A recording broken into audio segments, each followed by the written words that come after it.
नमस्कार, आकाश न्यूजमध्ये आपल्या सर्वांचे स्वागत आहे। मोबाईलच्या वादातून तरुणाला बेदम मारहाण, विष प्राशनामुळे प्रकृती चिंताजनक, 5 जण अटकेत।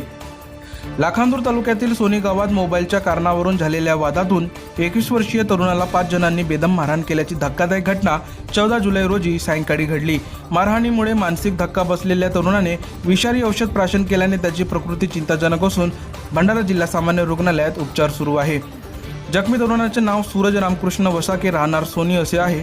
या प्रकरणी अमोल सुभाष खरकाटे, साहिल ज्ञानेश्वर कुंभरे, कृष्ण नाशिर मेश्राम, अक्षय ताराचंद देवगडे आणि आदर्श शिवदास बावणे सर्व राहणार सावंगी, तालुका वडसा, जिल्हा गडचिरोली यांना लाखांदूर पोलिसांनी अटक केली आहे। पोलिसांनी दिलेल्या माहितीनुसार आरोपी सूरजच्या घरी आले असता मोबाईलची मागणी करण्यात आली। मोबाईल देण्यास नकार दिल्यानंतर वाद निर्माण झाला आणि आरोपींनी सूरजला हातबुक्क्यांनी बेदम मारहाण केली। मारहाणीचा आवाज ऐकून रुपेश वसाके आणि राजकुमार महाडोरे यांनी मध्यस्थी करण्याचा प्रयत्न केला, मात्र आरोपींना मारहाण सुरूच ठेवली। जीव वाचवण्यासाठी सूरज घरातील बेडरूममध्ये गेला असता त्याचवेळी घाबरलेल्या अवस्थेत त्याने विषारी औषध प्राशन केली। काही वेळातच त्याच्या तोंडातून फेस येऊ लागल्याने परिसरात एकच खळबळ उडाली। स्थानिक नागरिकांनी सूरजला तातडीने लाखांदूर ग्रामीण रुग्णालयात दाखल केले असता प्रकृती गंभीर असल्याने त्याला पुढील उपचारासाठी भंडारा जिल्हा सामान्य रुग्णालयात हलवण्यात आले।